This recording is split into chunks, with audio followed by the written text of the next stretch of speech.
Hi guys, and welcome back to my channel. For this video, we will be talking about Matt Haig's Reasons to Stay Alive.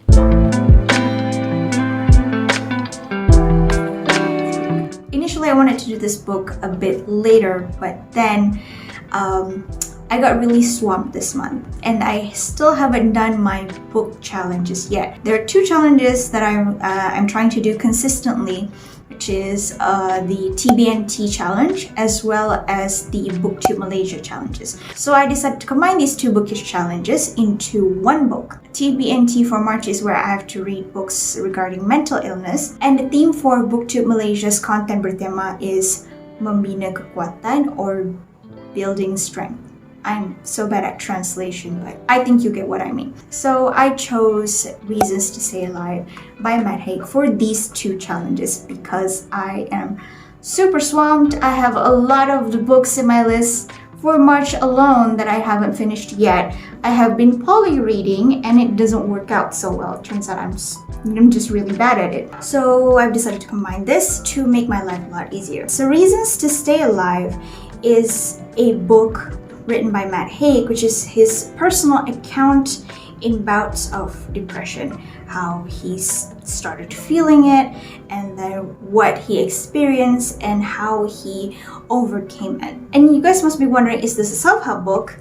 In a way, yes, it is a self-help book. However, I love this style because it is not written in a traditional self-help book kind of way. It's more like a memoir. His account, his experience, and his feelings throughout his journey in fighting depression. For that, I love this book. I gave this book 5 stars on Goodreads because it deserves everything. Matt Haig does not claim to be an expert.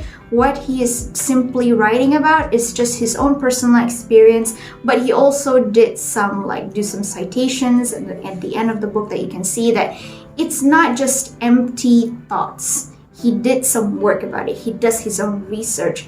And this book has also received pretty decent ratings on Goodreads, and I must say that I'm glad that it has inspired a lot of people to feel the same way as I did. I read this 2 years ago. I was not in a good place in my life, which is the reason why Reasons to Stay Alive really resonates a lot with me. And I actually am recommending it to you if you're feeling a bit down, because one of the things that he writes about in his book, since it is very personal, it is personal experience, I can connect with him on that level. He says here, depression makes you feel alone. We have our loved ones, but it is really hard for us to share how we feel with them because we feel like they don't understand. And if you feel like you're having doubts and share it with people, you get this book. Because it's like Matt Haig telling you, hey, you're not alone. I've been through this. We're going to go through this together. And I really, really appreciate him for that. I cried so much. Because knowing that there's someone out there feeling the same way as I did, I felt like I didn't feel so alone. Because honestly, when I was going through what I went through, it was really hard to share it to anyone. In fact, I didn't think I ever shared it with anyone at all. I never told anyone honestly how I felt about myself at that time, and it was horrible. I felt like I was lost. I honestly felt like, what am I going to do with my life? The only reason why I can talk about this now is because I feel slightly better about myself. I don't think that I am past all that. Sometimes I feel like, man, I'm like this close to like relapsing to that phase of myself. But at the same time, I feel like, you know what? I think I will be okay. It's okay for you to have some breakdowns once in a while, but the most important thing is that you get back up there and you start again. There's also one quote that I can relate to. When I sink deep now, and I still do from time to time, I try and understand that there's another bigger and stronger part of me that is not sinking. It stands unwavering. It is, I suppose, the part that would have been once called my soul. And always remember that there was always a part of you that is stronger than anything, even coronavirus. So yeah. Okay, and it wasn't easy coming to terms with that there's actually something wrong with me, because I've always considered myself as a stable person. I've always thought, you know, like no matter how upset I got, no matter like, even if I have bouts where I just cry and where I just get upset, where I just won't eat, or I just eat too much, and I would feel like, you know, maybe I'm just moody. I was having too much pride in myself, in thinking that, nah, there's no way, man. You're not in an abusive household, you're not rich, but you have whatever you need with you. You've got internet access, you have a job, you're surrounded by your loved ones. How could you possibly be depressed? How could you possibly have any problems? Sometimes things just happen. And even for Matt Haig, I mean, he's surrounded by his loved ones. He has loving parents, he has a girlfriend, he has friends with him, and yet he still felt like that. People just need to notice the signs. Just be considerate of people around you, and try to ask them once in a while, hey, you're okay? You're having any problems and stuff?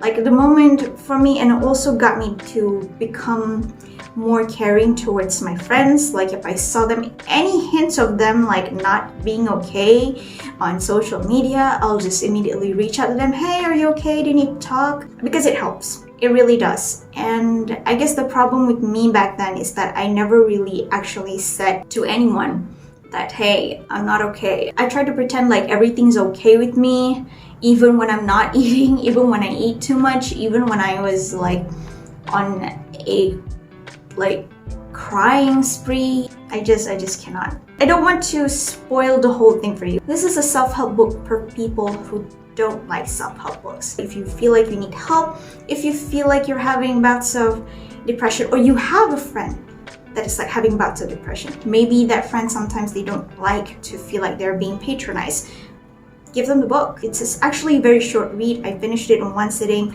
and I think that it has very good pearls of wisdom over here, I could say. The book starts with him having all these dark thoughts about himself, and then we get to see him go on this journey. I like his approach with this book and all. At the end, you can see that there is like a 40 piece of advice that he has. I highlight a lot, but I'm just gonna tell you 3. The first one, don't feel guilty about being idle.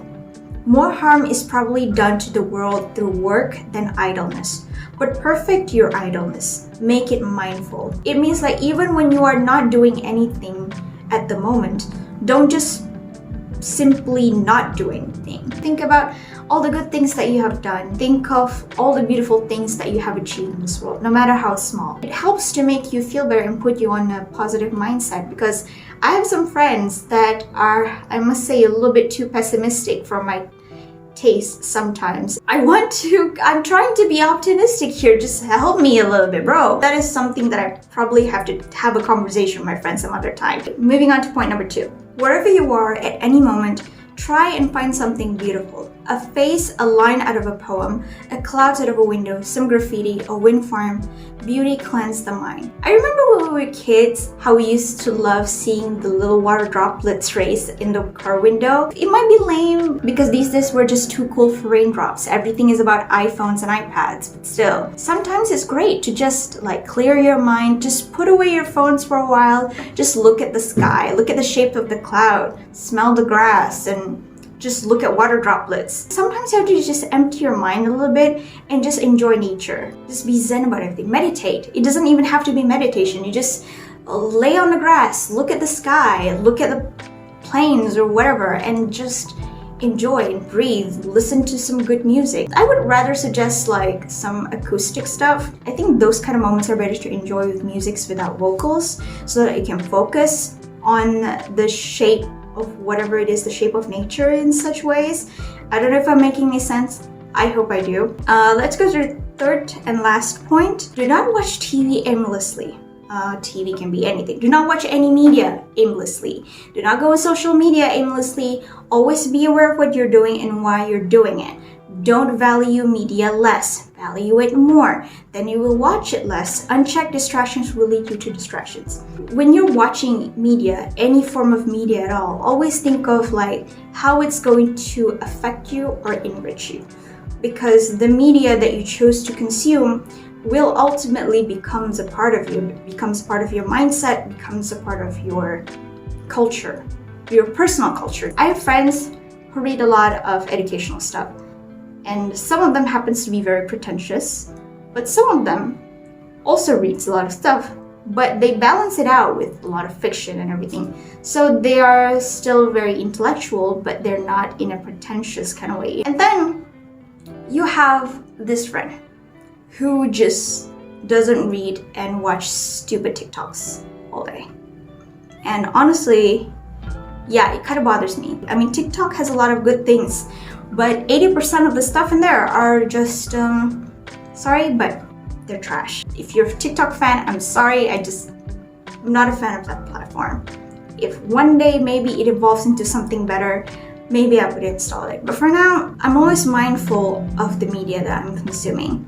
Like, even if I'm watching, say, gossip or something, what does this affect me? The media that you consume really makes you who you are. If you're the kind of person that only watch or read stories with happy ending, it's okay to want escapism. Heck, I love escapism. I revel in it, I relish in it, and I enjoy it. I try as hard as I can to diversify the things that I consume. I watch fantasy, I watch sci-fi, I watch things with happy endings, I watch things with sad endings. I watch like a variety of things. I try to make my media consumption a melting pot of culture, so that I can understand, so that I can diversify my horizon. Which is the reason why doing challenges like this, doing challenges with TBNT and doing challenges with Konten Bertema is really working for me, because it allows me to enter a different mindset for a few hours or maybe a few days or maybe even a few weeks, and to actually feel what they feel, even though maybe not the exact same thing. Like for people who read stories about Malala Yousafzai, you read her story, you might not be able to be exactly in her shoes, but you can empathize with her so much better than you're just hearing stories about her. You're actually with her, you're experiencing her world, and it's a whole different experience. You're diversifying your viewpoint is a good effort already. And you don't even have to do it every day, just like once in a while. Once in a while, if you're the kind of person that reads solely romance or solely kids book, just once in a rare blue moon, pick up something that you won't normally pick up and just read it or watch it and just absorb yourself into it. Try to understand that there are other people out there that are actually experiencing different life experiences. It will increase your EQ, and it will definitely help you in facing the world in the future. I'm still trying to build my own future, but still. I think that's all that I have to say about Matt Haig's Reasons to Stay Alive. There's really nothing bad to say about it, at least not for me. It's a good self-help book for people who don't like self-help books. And that's all for my video today. Thank you guys so much for watching, and I'll see you guys in the next one. Bye-bye.